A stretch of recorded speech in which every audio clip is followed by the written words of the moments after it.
The yoga of thinking, implanted knowledges. Implanted knowledges. We remember that the child is born with nothing. First words, then thoughts, then more and more complex sentences must be implanted. Words attach coherently because society, mommy, daddy, our early environment, implants them connected. And then they appear in our mind's ear connected. Just like we're not aware of words getting into our heads primordially, we're also not aware of how clumps of related knowledge are introjected into our minds. We've examined free associative thinking a bit, and themes or trains of thought run through us nonstop, and dialogue runs through us day and night. But in modern life, we think a great deal about bodies of knowledge that were implanted all through our lives. We think about topics and societal memes and bodies of knowledge. A child must be given words and related ideas via repetition. And the clan, our society, our culture, needs to fill our minds with associations. The myriad upon myriad knowledges, from how to tie our shoes and brush our teeth to how the earth is round, and eagles soar, and penguins waddle, and cormorants dive for fish. All this needs to be absorbed. What John learned, had implanted, is somewhat different from what Susan learned or absorbed.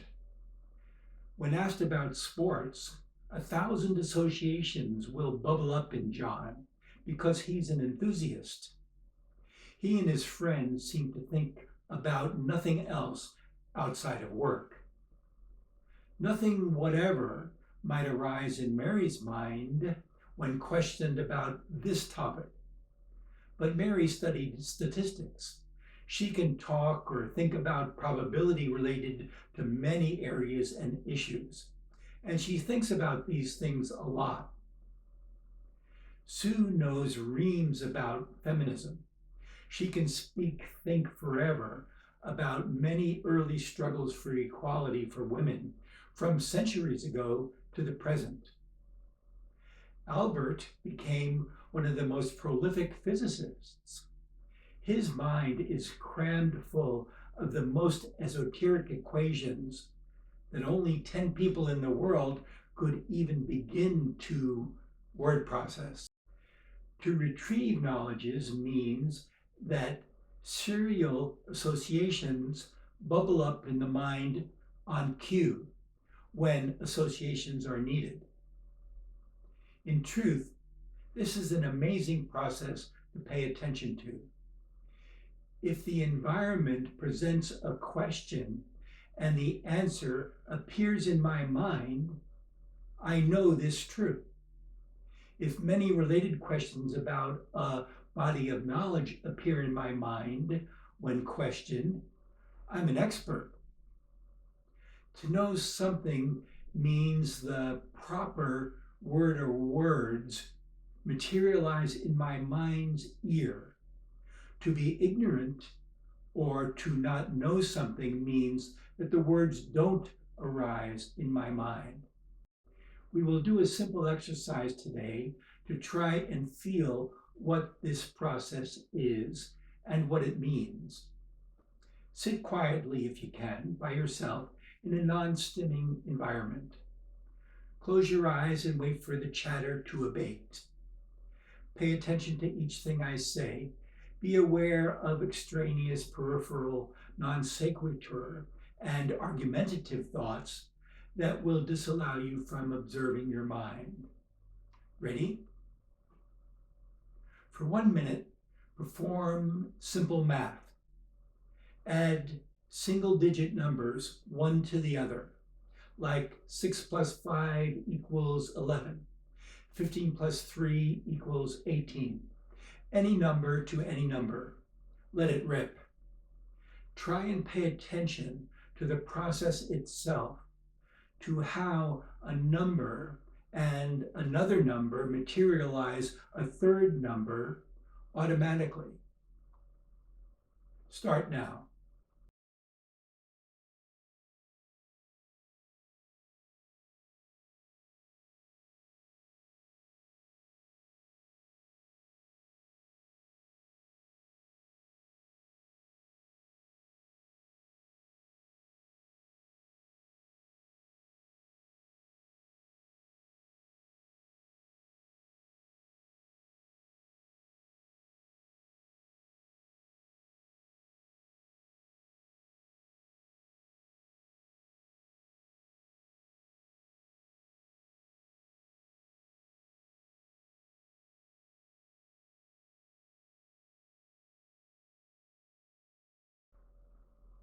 Stop now. Pause and feel what you have thought. Be aware of how numbers appear in your mind, and how when you think plus or and bring up another number, the third number appears automatically. What actually are numbers? Who taught you to add? Feel how impossible it is to have any other answer from everyday additions. Watch your mind do something it must do in a certain manner. Now, try and remember the first 15 digits of pi. 3.1415 ... Got it? Okay, try and remember. Pause and feel what it is to not know something. No subsequent numbers bubble up into consciousness. You don't know the numbers after the first few of pi. Okay, what happened in 480 BC? Who fought whom? Knowledges, schemes of related words that appear in our mind's eye when cued, or don't. Now for 1 minute, think of trivia. Think about celebrities, or little-known sports facts, or the words of children's songs you still remember, but learned so long ago. Center yourself, calm your mind. Try and be aware. Pay attention to how your mind thinks, retrieves trivia. Start now.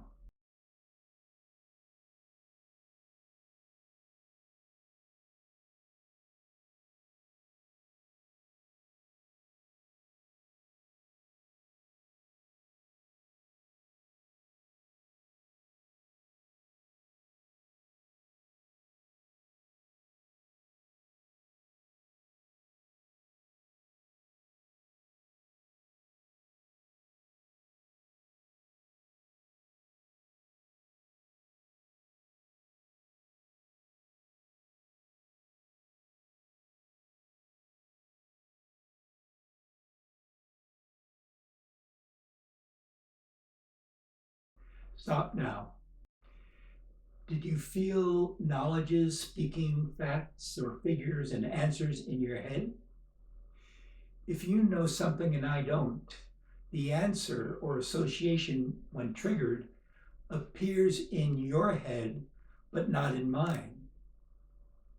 For 40 million or so Canadians, when the capital of Canada is spoken or written or implied, associated, Ottawa immediately pops up into their noggins.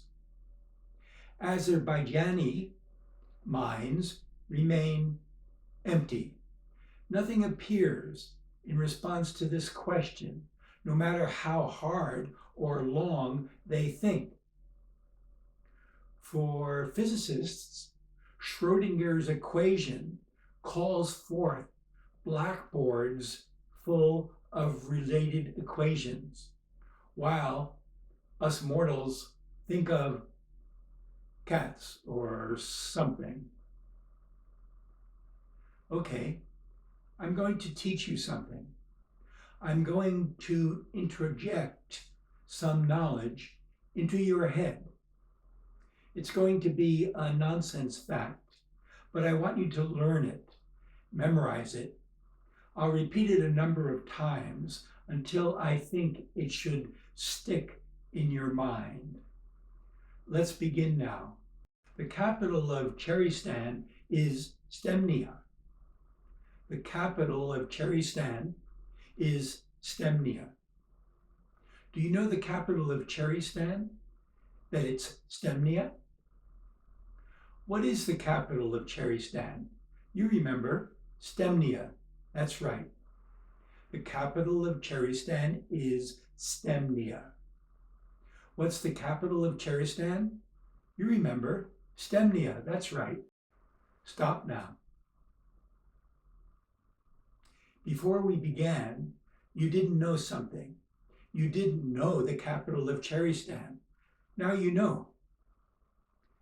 What does it mean to know something, to remember something? When someone asks you or your environment triggers you, the needed clan-sanctioned word, phrase, or sentence fragment appears in your mind's ear. To know something is to be able to retrieve it. That is, it bubbles up into our minds, or we hear it in our inner ear. And modern life requires us to know a very great deal. Much of modern thinking is absolutely dependent on myriad, large and small, important and trivial knowledges previously implanted. Much of our thinking, especially dialogic thinking in school, work, about avocations, politics, religions, is dependent on previously implanted knowledges. Much that we think about individually also revolves around topics, memes acquired previously from our culture. Rap stars think rap. Country stars think country. Accountants think numbers. Chemists, chemistry. Almost our whole selves revolve around the implanted knowledges we acquired long ago. We acquired, but we don't really remember acquiring them. If I ask you, what's the square root of 9? Who was the first patriarch in the Bible? What's the date today? A thought will or will not come to you. You'll know the answer. You'll hear it in your mind, or you won't. No word will come to you from my question.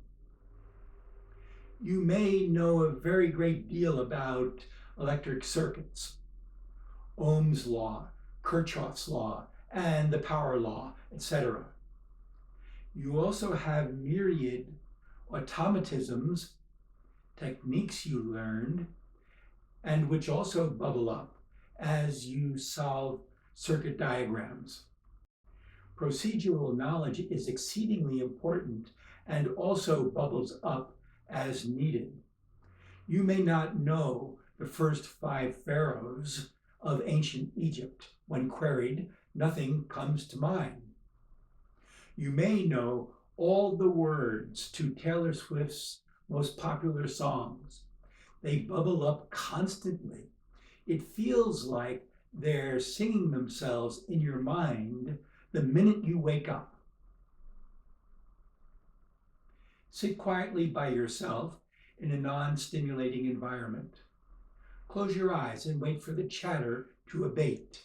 Pay attention to each thing I say.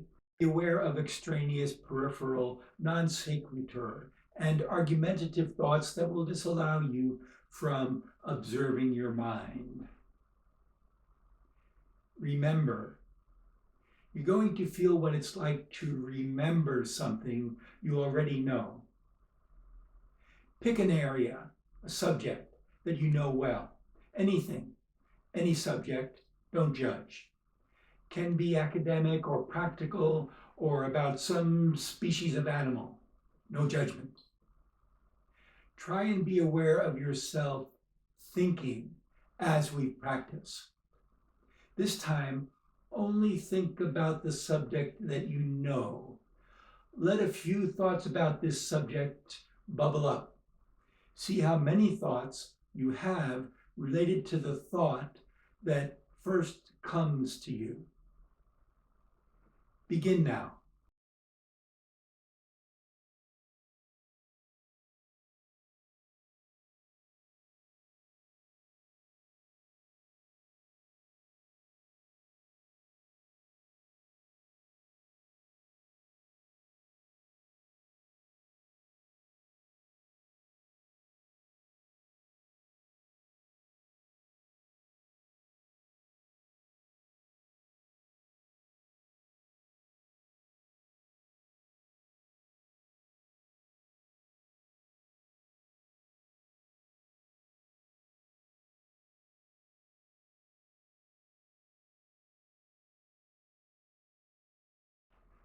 Stop now. It's enlightening to be aware that we only know what bubbles up in our minds. Modern minds have cauldrons of knowledge that bubble up constantly, incessantly.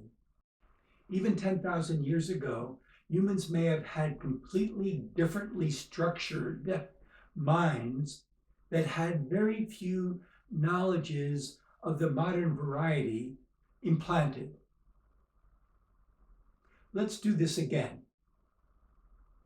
Try and be aware of yourself thinking as we practiced.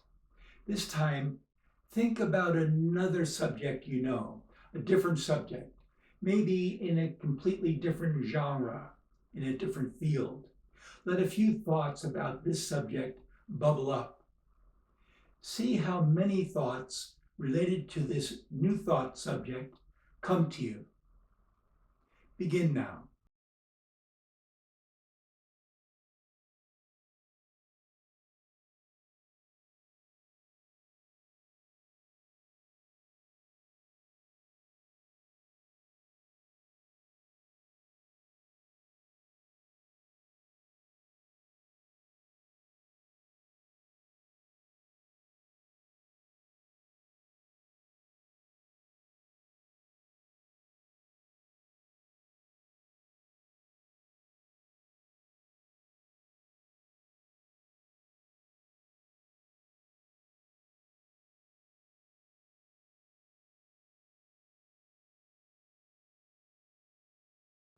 Stop now.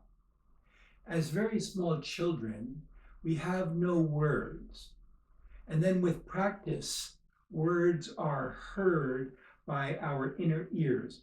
We hear them in the amphitheater of our minds. We hear them in the amphitheater of our minds, in our inner ear. And with repetition practice, many words and phrases, sentence fragments appear consistently and predictably when the environment, especially other words uttered in our presence, calls for them. Consistently related words and sentences can be attached together. I could memorize large portions of the New Testament or the Quran or some poem that I love so well. Consistently practiced procedures, automatons of behavior and thought, like adding, multiplying, solving equations, etc., also appear together on cue. Modern individuals learn many and varied knowledges that appear in their minds when evoked.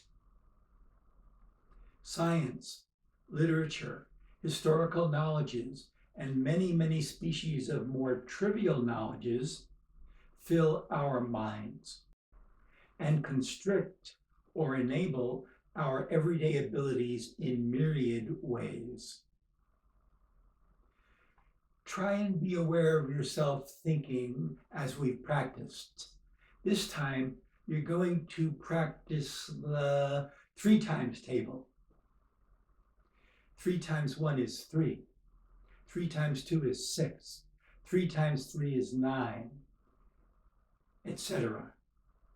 Work your way through this very old knowledge, but attend to the words coming into your mind. Feel the numbers begin and feel how perfectly, inevitably, each multiplication speaks itself into your mind. Begin now.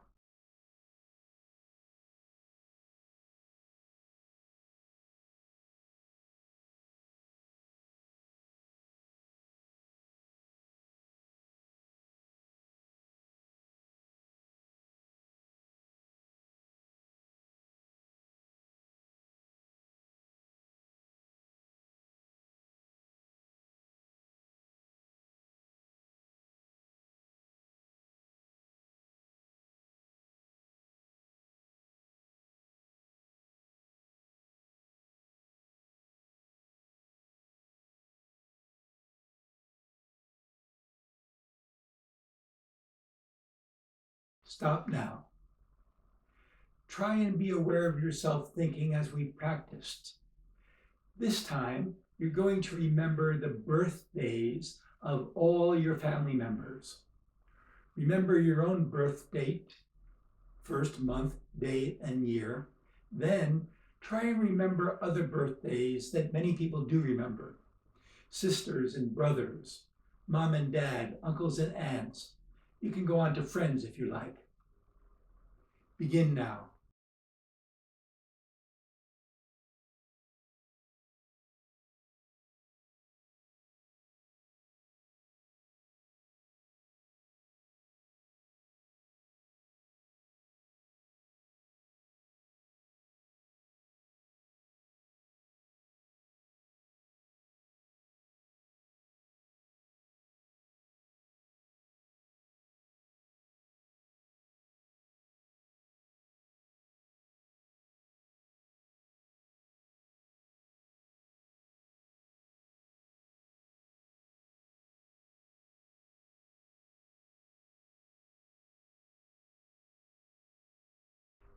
Stop now. Pay attention to what it feels like when you can't remember, when no thought or answer speaks in your mind. This is as much a part of memory as remembering. Without knowledges, the mind almost ceases to function. If nothing comes to mind, we could not participate in society or culture or the everyday life of those around us. Society tries to implant somewhat homogeneous knowledges into each one of us. Individuation, personal differentiation, is predominantly about the absorption of somewhat unique patterns of knowledges. Each individual acquires specific knowledges. Each group, chemists, movie stars, bankers, shepherds, etc., has specific knowledges introjected. Certainly at work, knowledges rule us and constrain our minds massively.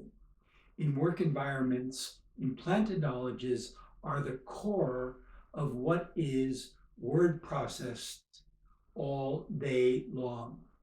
Knowledges do a lot of thinking in us and for us. We've monetized and industrialized the implantation of knowledge over the last few centuries via school and guilds of every variety. The last few centuries, knowledge processing a subsystem of word processing, has taken over the human species' mind.